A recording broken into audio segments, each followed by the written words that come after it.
EMS TV के सभी दर्शकों को सनत जैन का सादर नमस्कार। आज हम बात करेंगे सरकार और सुप्रीम कोर्ट की। आम जनता के बीच में सुप्रीम कोर्ट और हाई कोर्ट को लेकर जो छवि देश भर में बन रही है वह बड़ी चिंताजनक स्थिति में आ गई है।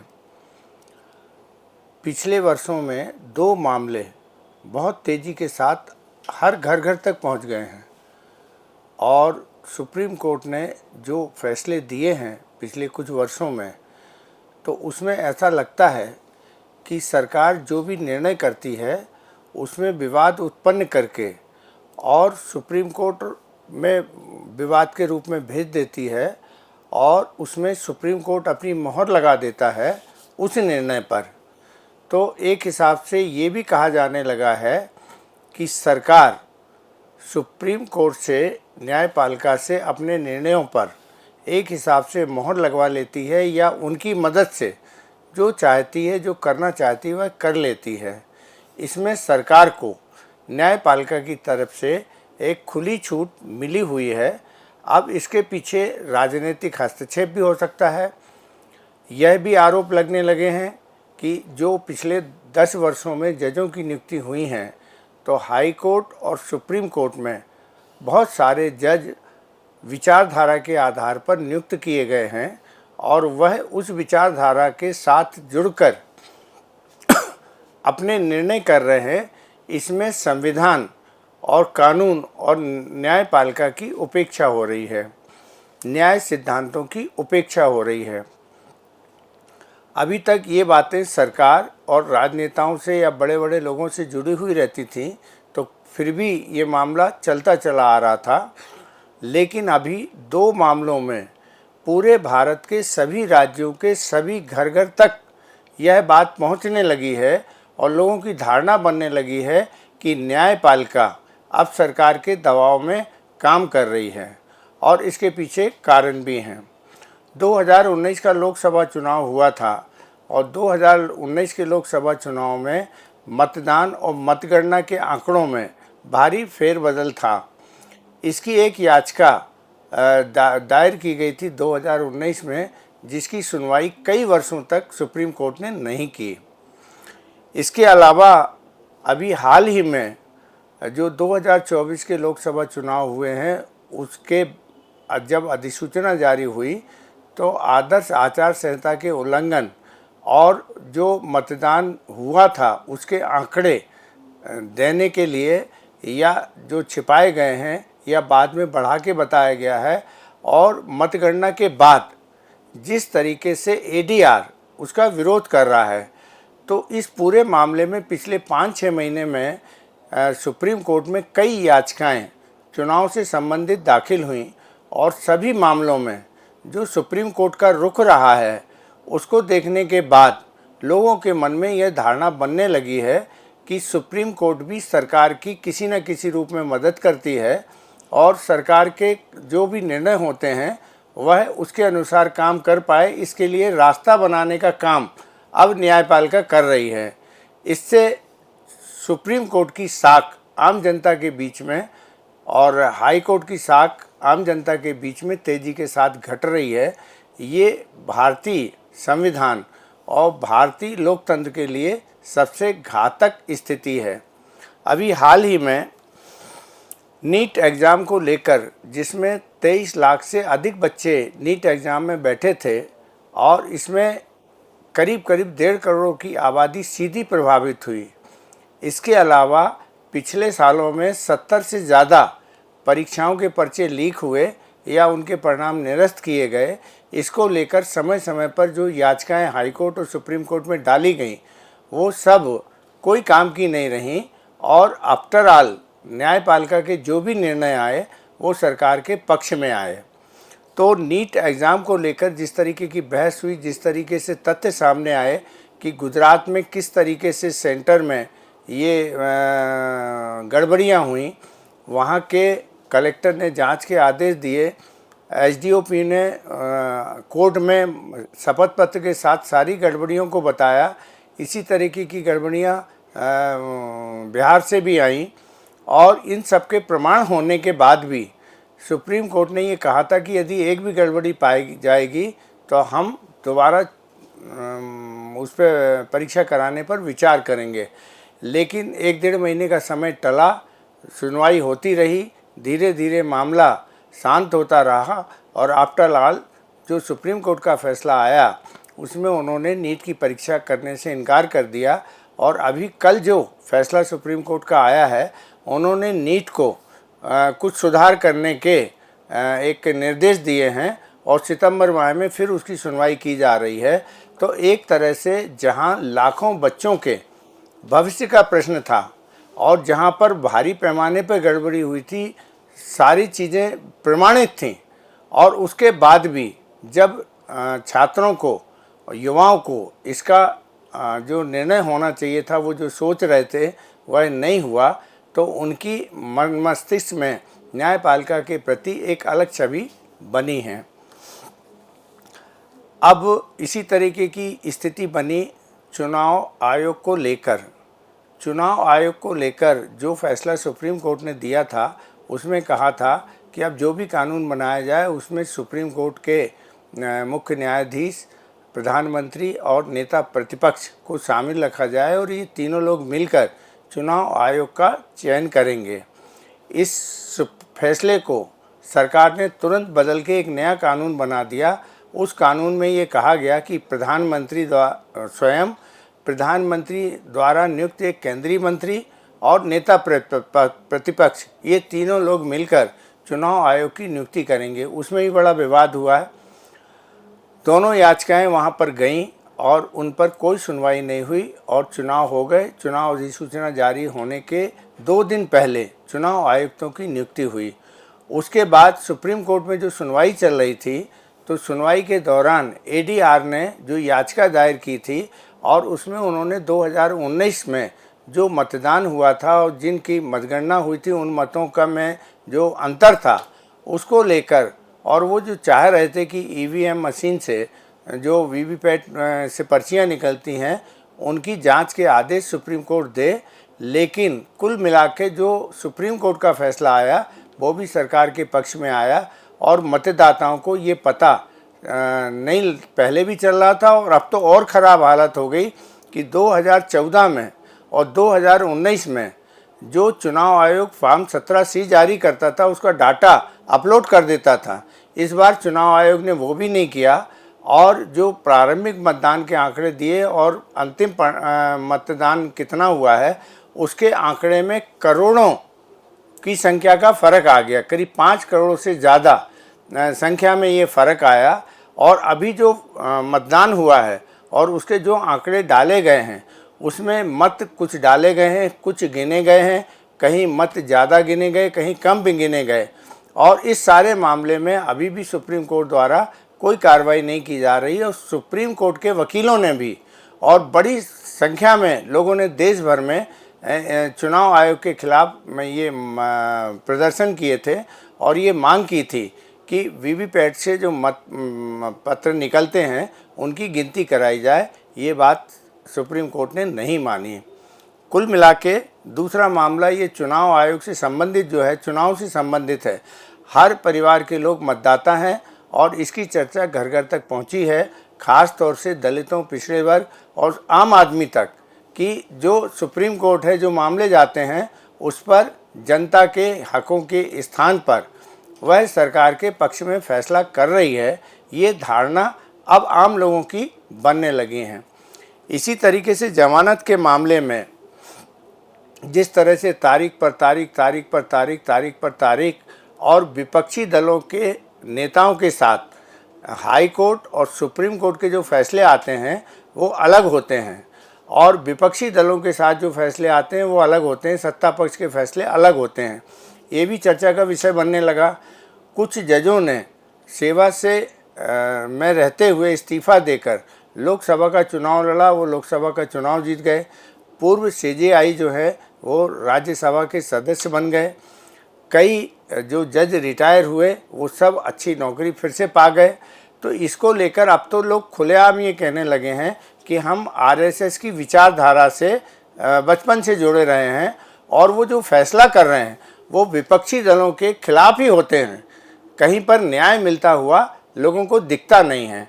और जमानत जैसे मामलों में जब तारीख पे तारीख मिलती है, lower court, high court, supreme court और फिर सुप्रीम कोर्ट से लौट के फिर lower court, high court, supreme court, और ये कई महीनों वर्षों तक यही खेल चल रहा है। इससे न्यायपालिका की जो साख है वो गिरती जा रही है। और लोग अभी ये कहने लगे हैं कि सुप्रीम कोर्ट और हाई कोर्ट भी सरकार के दबाव में काम कर रही है, सरकार जो चाहती है वही फैसला आते हैं।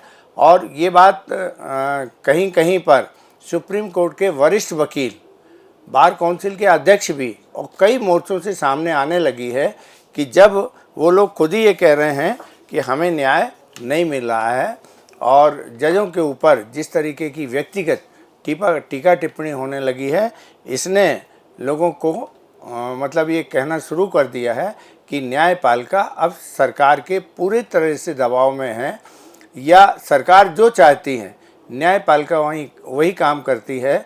जबकि 70% मामलों में वो सारे मामले सरकार के खिलाफ ही होते हैं, लेकिन सरकार के लिए न्यायपालिका का हक कुछ और होता है और अन्य के लिए कुछ और होता है।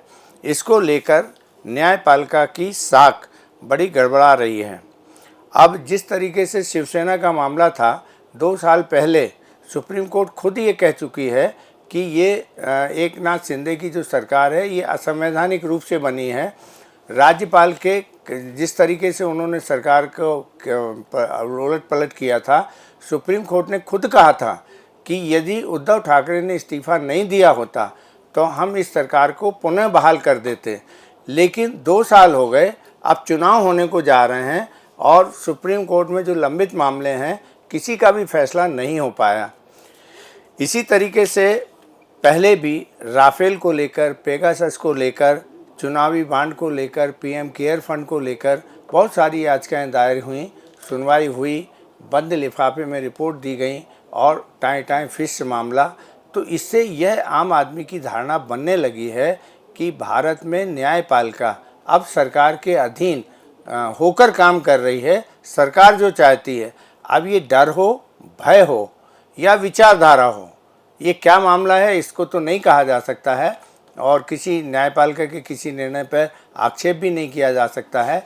लेकिन संविधान में जो लिखा हुआ है उसके अनुसार वादी प्रतिवादी दोनों न्यायपालिका के लिए समान होते हैं और नियम और कानून के अनुसार, संविधान के अनुसार न्यायपालिका को निर्णय करना और संविधान की रक्षा करने का दायित्व न्यायपालिका को दिया गया है। हम लोगों को बचपन में यही पढ़ाया गया है, यही समझाया गया है कि विधायिका और कार्यपालिका से ऊपर न्यायपालिका होती है। हमारे संविधान निर्माताओं ने न्यायपालिका को एजुकेशन के अधिकार नहीं दिए, वो विधायिका और कार्यपालिका के पास हैं, सरकार और कार्यपालिका के लोगों के पास हैं। लेकिन इनकी समीक्षा करने का अधिकार हाई कोर्ट और सुप्रीम कोर्ट के पास है और ये संविधान प्रदत्त शक्तियों का, असीमित शक्तियों का उपयोग करते हैं।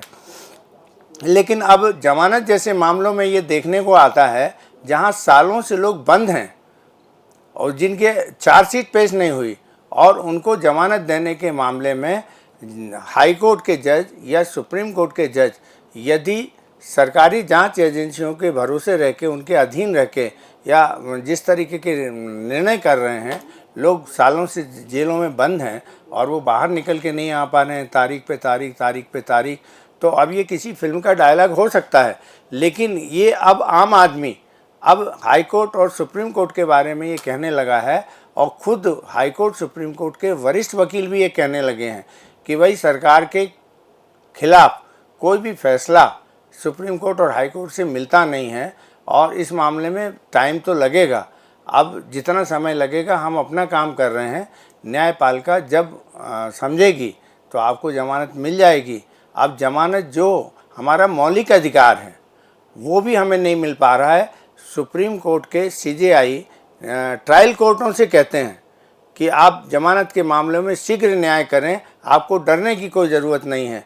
लेकिन जिन मामलों में जमानत यदि ट्रायल कोर्ट दे भी दे तो हाई कोर्ट में उनके ऊपर, उन जजों के ऊपर कार्रवाई हो जाती है। अभी हाल ही में दिल्ली के मुख्यमंत्री अरविंद केजरीवाल को जमानत मिली और उसका ऑर्डर भी नहीं लोड हो पाया था, उसके पहले ही हाई कोर्ट ने उस ऑर्डर पर स्टे कर दिया। हाई कोर्ट जमानतें नहीं दे रही हैं, लेकिन सुप्रीम कोर्ट के जो सीजेआई हैं वह पूरे न्यायपालिका के सर्वोच्च पद पर बैठे हुए हैं और ये सब होता हुआ देख रहे हैं, लेकिन इस पर कहीं कोई सो मोटू। इसके पहले भी न्यायपालिका का एक इतिहास है। मेघालय में 1.5 साल से इतना सब कुछ हुआ मणिपुर में, लेकिन मणिपुर की घटनाओं में सुप्रीम कोर्ट ने थोड़ा सा अपनी नाराज़गी भी दिखाई, लेकिन हाल वही ढाक के 3 बात।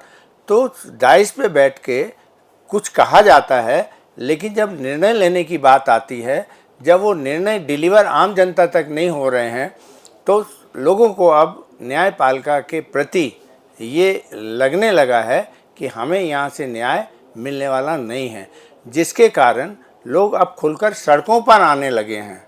और यदि ये स्थिति होती है तो ये भारत के लिए सबसे दुर्भाग्यपूर्ण स्थिति होगी। एक बार ज़रूर 74-75 में हमने देखा था, जब छात्र आंदोलन सड़कों पर आ गया था और सरकार को इमरजेंसी लगानी पड़ी थी उसको नियंत्रित करने के लिए, और 1.5 साल में ये स्थिति नियंत्रित हो पाई थी। लेकिन उस समय नैतिकता थी, नेता अच्छे थे, सारे जुडिशरी में लोग अच्छे थे, तो ये सारी स्थितियां हो गई। लेकिन पहली बार ऐसा देखने को आ रहा है कि सुप्रीम कोर्ट और हाई कोर्ट के जज या तो सरकार से भयभीत हैं या सरकार के खिलाफ कोई फैसला नहीं देना चाहते हैं, उनकी विचारधारा के लोग हैं, जैसा भी हो। लेकिन अब लोगों के बीच में ये धारणा बनने लगी है कि न्यायपालिका से हमें कोई विश्वास सच नहीं रहा। और ख़ास तौर से ये जो चुनाव आयोग के खिलाफ जो याचिकाएं गई थीं, उसकी सुनवाई जिस तरीके से टाली जा रही है, नीट के मामले में जिस तरीके से सुप्रीम कोर्ट ने जो फैसला होना चाहिए था, गड़बड़ियाँ तो हुई हैं। सीबीआई ने भी 35 से ज़्यादा लोगों को गिरफ्तार किया है, सारी जगह पेपर लीक होने के प्रमाण भी मिले हैं, लेकिन उसके बाद भी कि उन्होंने कहा हम ये परीक्षा अभी करा नहीं सकते, इतने सारे बच्चों की परीक्षा कराना संभव नहीं है, और केवल जो ग्रेस मार्क दिए गए थे उसको लेकर फिर से परीक्षा करा के इस मामले को टाल दिया गया। तो ये टालने की जो प्रवृत्ति न्यायपालिका की आ रही, इससे न्याय नहीं मिल रहा है। अभी हाल ही में एक और ज़बरदस्त घटना हुई कि स्वाति मालीवाल जो महिला आयोग की दिल्ली सरकार में थी, उनके साथ कोई मारपीट सीएम हाउस में हुई थी। वो सीएम हाउस में बिना अपॉइंटमेंट के गई थी। अरविंद केजरीवाल जी दूसरी व्यस्तताओं में थे, उन्होंने वहाँ झगड़ा किया, उसके वीडियो रिलीज़ हुए, और ये पूरा राजनीतिक एक पूरा हथकंडा है। लेकिन कल सुप्रीम कोर्ट की 3 जजों की खंडपीठ ने जिस तरह से उसको एक आरोपी को गुंडा बता दिया, सीएम केजरीवाल का लेकर जो टिप्पणियां की गई, जमानत जैसे याचिका पर इस तरीके की टिप्पणियां यदि सुप्रीम कोर्ट कर देती है, तो फिर उसके बाद कोई भी हाई कोर्ट या कोई भी ट्रायल कोर्ट कैसे उस बारे में निर्णय कर पाएगी, इसको आसानी से समझा जा सकता है। जजों का काम टिप्पणियां करना नहीं है, जजों का काम ये है कि गुण दोष के आधार पर वो अपना फैसला लें। अब तो जमानत की सुनवाई होने के बाद महीनों फैसले को सुरक्षित रखा जाता है, और उसी बीच उसी मामले की 3-3 4-4 जगह सुनवाई चलती रहती हैं, सब जगह तारीख पे तारीख मिलती रहती हैं, और इतना बड़ा मकर जाल न्यायपालिका का जो बुन जाता है, उसको भेदना आम आदमी के तो वश में है नहीं। लेकिन जो बहुत सक्षम लोग हैं वो तो किसी तरीके से अपनी लड़ाई फिर भी लड़ लेते हैं, लेकिन गरीब आदमी तो इस लड़ाई को लड़ ही नहीं सकता है। इसलिए न्यायपालिका की छवि इस तरीके की बनती चली जा रही है कि यह सरकार के अधीन होकर जैसे कलेक्टर, कमिश्नर या प्रशासकीय अधिकारी काम करते हैं, वैसे ही कुछ मानसिकता और छवि अब न्यायपालिका की बन रही है। ये बहुत चिंताजनक बात है, और ये तब और भी चिंताजनक लगती है कि जिन लोगों ने ये देखा कि प्रधानमंत्री पद पर रहते हुए इलाहाबाद हाई कोर्ट ने इंदिरा गांधी को गवाही के लिए बुलाया था, एक पूर्व राष्ट्रपति को वहीं राष्ट्रपति भवन में सुप्रीम कोर्ट ने बेंच लगा के उनकी गवाही ली, उनसे बात करी। तो इस तरीके के सो मोटू बहुत सारी सुप्रीम कोर्ट और हाई कोर्ट खुद महत्वपूर्ण मामलों में कोई याचिकाकर्ता हो या ना हो, वो खुद ही मामले की सुनवाई करके और सरकार को डायरेक्शन या प्रशासन को डायरेक्शन दे देती थी। अब तो वैसी स्थिति कहीं देखने को नहीं मिलती है। याचिकाएं 4-4, 5-5 वर्षों तक लंबित पड़ी हुई हैं, उनमें सुनवाई नहीं हुई। तो ऐसी न्याय का क्या मतलब है, ये कुछ समझ में नहीं आता है।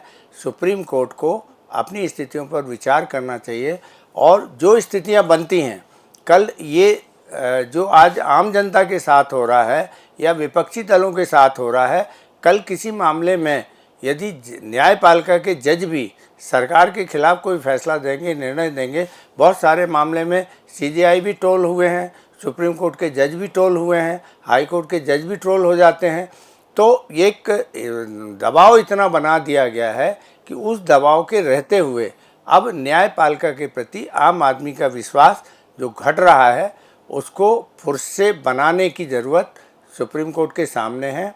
और सुप्रीम कोर्ट अब जनहित के मामलों में मतलब जल्द से जल्द फैसला करे।